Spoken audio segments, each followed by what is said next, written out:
Welcome back to Think Sip Right, and for this episode, it's going to be a doozy.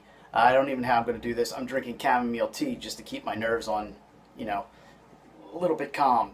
I was asked by a reader who I was going to vote for in the presidential election, and I refrained from answering that because, this is just a topic that needs to be discussed, and I don't want to do it. I'm not going to pick a side here. Everybody's going at each other's throats. It's absolutely ridiculous. As a matter of fact, this shouldn't be called Think Sip Right this episode. Let's call it Don't Think, Just Drink, and post whatever the hell you want on Facebook because, that's what everybody's doing.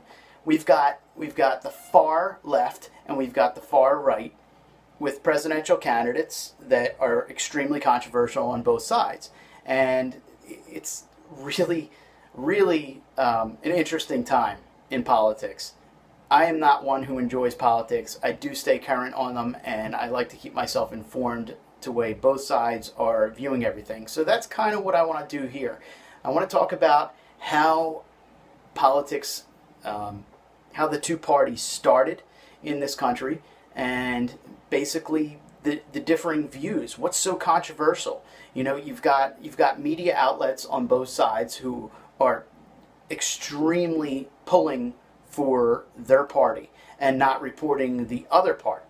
And it's both sides that are doing it. It's really up to you as the person. If you're choosing the right candidate, you need to know what you're going into. You can't just take a political meme that's up on Facebook and go, oh, well, that's the truth, and get all passionate about it. What you need to do is you need to watch a speech for yourself, make your own decision, and then try to figure out what's going on. Doing research is the key. For a good friend of mine who told me that they would vote for me if I was running for president, well, to this I say, no way. I'm not going to do it. First of all, have you ever seen a president go into office and not look 10 years older a year into his term? No. I've got way too many skeletons in the closet for that to happen. So I will just stick to writing, and not speeches either. I'll just stick to writing. George Washington was the first president of the United States. Everybody knows that. He was not a Republican or a Democrat. He was of the Democratic Republic. The far left and the far right didn't come along until years later. Abraham Lincoln actually created the Republican Party to end slavery. Since then, things have changed for the better, for the worse, whichever way you want to look at it. Both sides are going to say the other side's the worst, and that's one of the problems. We'll get into, actually, I found something that someone posted up, and yes, I'm going to use it because it actually breaks down exactly what's going on today. Everybody's so filled with hate, and it's not helping. When you're going on social media and you're attacking the other party, that's basically saying, I'm not voting for my candidate. I'm voting against yours because you're wrong. And that's part of the problem. That's why there's such a division. And a lot of the politicians are playing into it too, and it's causing more of a division. And we've seen this over the past 12 years especially. It's just been really tense, and I feel like it's getting worse. And anybody who says it's not doesn't know what they're talking about. So basically, I'm going to present some issues, and I'm going to say what the Republican Party believes and what the Democratic Party believes, and then I'm going to show kind of like a common theme between them, because even if you're completely opposed to each other, you may actually have a common ground. And I wrote a book about this. Shameless plug time, I know. But I wrote a book about all this called No It's Not, Yes It Is Arguments. And ironically, it was during the last time we had a presidential election that I came up with this idea. And basically, it's about arguing and finding a common ground so that you're no longer arguing, you're debating and having intelligent conversation.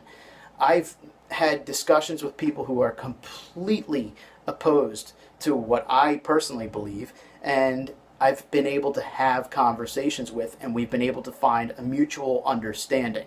But there are people who you cannot talk to. I have family members who I can't talk to, and I agree with them. And I have friends that when it comes to politics, we can't even talk because we differ so far, and they don't want to listen to what I say, and I try my best to listen, and it gets heated sometimes, but that's part of the beauty of this country, is having different opinions. It's a matter of finding a common ground because we're all Americans and we're here for the same thing. The first issue, individual and community. The Republican philosophy leans more toward the Republican philosophy leans more toward individual freedoms and rights and responsibilities of the person. The Democrats, they put more importance on equality and social and community responsibility. So you've got two things here that, I mean, if you say them and you don't think about them, it's like, wow, what are they talking about? Okay, so basically both parties, if you put it together, believe that everybody should be responsible for something. Okay? Yeah, there's different levels of responsibility, and that is more of an intricate thing, but there's different levels of responsibility and equal freedom for all. That's what both parties want. By the way, that common theme, yeah, that's what George Washington wanted. That's what our founding fathers wanted. They wanted a common ground. They didn't want this two-party system that was going to cause more conflict. It's great to have differing opinions, and it's great to have intelligent conversations, but I feel like the intelligent conversations have gone out the window. I may be getting redundant with saying that, so I'm just going to move on. The military. Republicans feel that an increase in military spending will give us a hard line against terrorist attacks and being able to protect others around the world. Whereas the Democrat Party believe that by decreasing some of the spending toward military and increasing funding toward negotiations and peaceful talk will actually get us more united. And I'll tell you what, both sides are right and both sides are wrong. The common theme here is peace. Everybody has a different way of going about it, but the bottom line is nobody wants to be at war. Everybody wants to be at peace. Now, when I make these statements, and I got to backtrack a little bit, when I'm making these statements, it's not all Republicans. It's not all Democrats. I'm basically going with the whole conservative, liberal to the extreme thing, just to see that there is a middle ground that can be reached. Now, when we get down to the next topic, it's gun control. The left believes that you need to have a very intense background check and that guns should not be something that you carry around and conceal. The right is saying we should be able to have the guns that we want to protect ourselves. Most of the people on the right are for background checks and for more intense background checks, whereas most of the people on the left are not wanting to take away your guns entirely. So there's a misconception there that there's this far outcry on either side, and it's really, really causing a lot of problems. Those few people who are causing the problems on both sides are not the majority. The majority are really in the middle. It's just that what their belief systems are doing is pushing them further and further apart, and the media is mainly responsible for a lot of that. So a couple other topics here. We've got minimum wage, where the left believes that we should increase minimum wage to help the workers, and the right believes that by increasing minimum wage, it hurts businesses. And basically what it comes down to is both sides are trying to find a way to make people succeed. They just haven't found a common way to do it. The left is for having more government control and having a larger government and different agencies that can help with certain things. And the right believes that the government's role should be smaller so that people can be more of the voice than the government. I think there's a common ground that can be found there too. I mean, come on, people. I just don't understand why, with all the turmoil in the world, why we can't unite and sit down and have a way to find a halfway point. I'm not even going to get into foreign policy because that is just one big cluster. It's just, there's just too much of it to go into in a short program. I'm already running over on time. This is going to be an editing nightmare. This is not a fair world. There's extremists out there, and whether we all ever agree again on anything in the United States, I think we can all agree that the extremists are the problem. We need to find more of a common ground in the middle. I found I was going through threads doing all this stuff, and I've known a lot of it, and I don't, like I said, I wanted to keep a common ground because it seems like both parties have just chosen who they want to put in there. People want to make a voice, so they're saying, okay, well, I'm going to vote against this person, but I don't like this person. I'm just voting for them because I don't want the other person in there. I'm voting for the lesser of two evils. I heard somebody say that's like voting for which STD you want, or, you know, the lesser of two evils. In my opinion, the lesser of two evils is still evil. So really, there's got to be another option.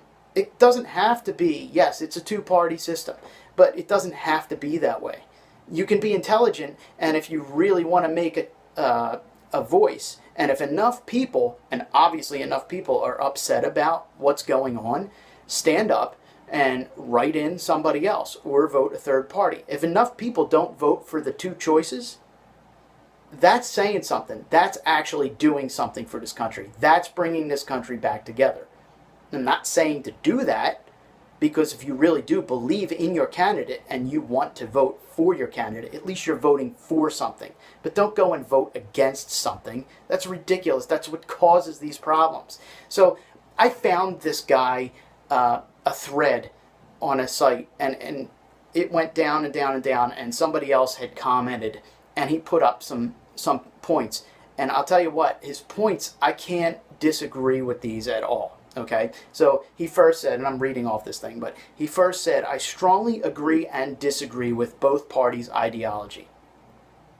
I used to be set in one way, and now I see both sides of it all, and there are problems. So I disagree with most of what's going on, but I also agree with most of what's going on, if that makes any sense at all. There are things from each side that I agree with. There are things from each side that I disagree with. And I think anybody in their right mind can see, if you're all aligned on one thing and you think that your person is so right all of the time, well, there might be something going on up here. I'm not sure if you probably even made it this far. The other thing he said was, because of how polarized American politics is today, people can't agree on anything, even if both sides like the idea. Basically, the common ground. Nobody wants to pick the common ground because they're so extreme in their own ways, or they're doing what people are telling them, i.e. the media or their religion or their lack of religion, whatever. They're set in what, instead of thinking morally and with their head, they're thinking with what other people are telling them.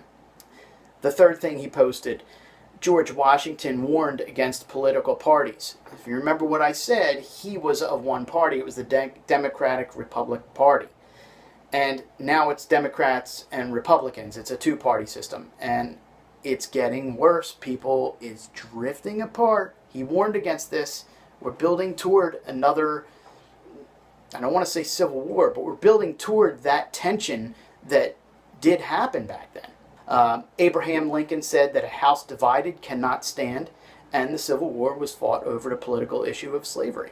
And right now, we're slaves to politics and what we're told we need to do. Here's the kicker. Every time a new issue comes up, the parties fight over the side that will gain them votes because their current ideologies don't contain anything related to the issue. So they basically need to pick both sides just to cause a problem and separate themselves from the other side. That's not uniting, that's dividing. The parties today are classified as conservative and liberal. But America invented these classifications. Really, both are just a collection of standpoints bouncing around the whole spectrum of ideology, ethics, and logic. So, okay, it's bouncing all around what makes sense instead of grasping what makes sense and doing something about it. Anyway, that was the most serious episode I've ever done. I don't ever want to have to do another episode like this again because I like to have a little more fun. So I promise the next episode will be a little more fun. It's hot in here. I don't know if it's the politics making me sweat because it's just, getting to me emotionally. But please, people, can you find some common sense in what you're doing? Stop posting hateful things. Start doing something constructive with your posts instead of attacking somebody. How about looking at what your own party is doing before you start pointing out what everybody else's party's doing? And find the faults in what you're voting for. Vote for something. Don't vote against something. My rant's done. I'm out. I'm going to go fill this with something other than chamomile tea because now I need it. Cheers.